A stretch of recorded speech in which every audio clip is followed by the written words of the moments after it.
There has been a record turnout and a record number of postal votes as states tried to make voting safe during the pandemic.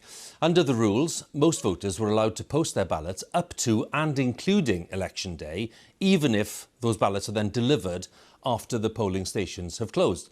But the Trump campaign argues that those votes should only be counted if they were actually delivered on Election Day. In the key battleground of Pennsylvania, the authorities say the record number of postal votes has put extra pressure on their officials. My colleague Clive Myrie is in the state's largest city, Philadelphia. We join him now for the latest. Yes, Hugh, there is an irony in the middle of all this, because in some of those battleground states where there is huge controversy over the counting of mail-in ballots and absentee ballots, as here in Philadelphia and Pennsylvania, it's Republican lawmakers who refuse to allow the local authorities, mainly Democrats, to start the process of counting those absentee ballots earlier in the election cycle. Now, what are we left with? Chaos, anger, and recrimination. All this should be redundant now. The election ephemera of the night before. It is the morning after Election Day. And, as we very well knew might be the case, we are still awaiting a result. Here in Pennsylvania and a handful of other crucial states in America, conversations reflect an election still in play.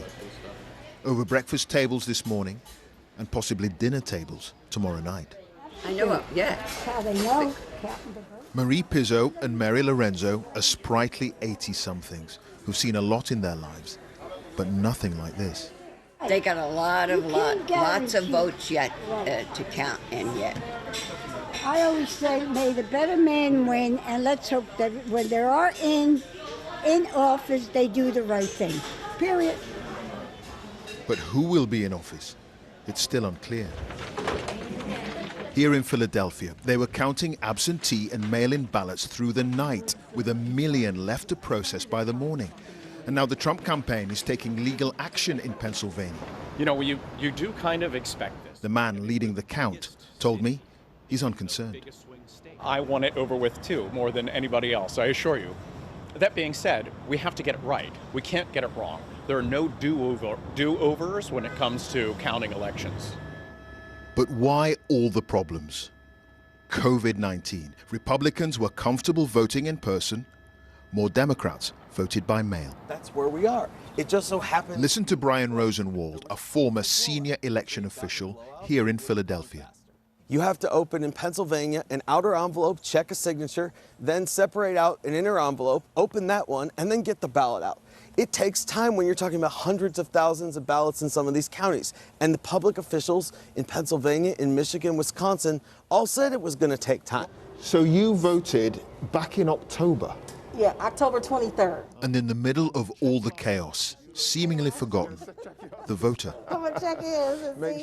Meet Debbie Smith, who checked online last night to see if her early vote had been counted, and she couldn't find it. It wasn't there. It just still said mail in. Are you nervous it might still not be there? I know.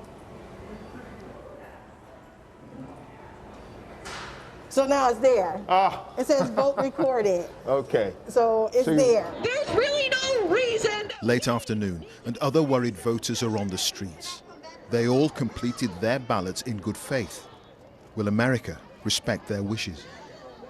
Clive Myrie, BBC News in Philadelphia.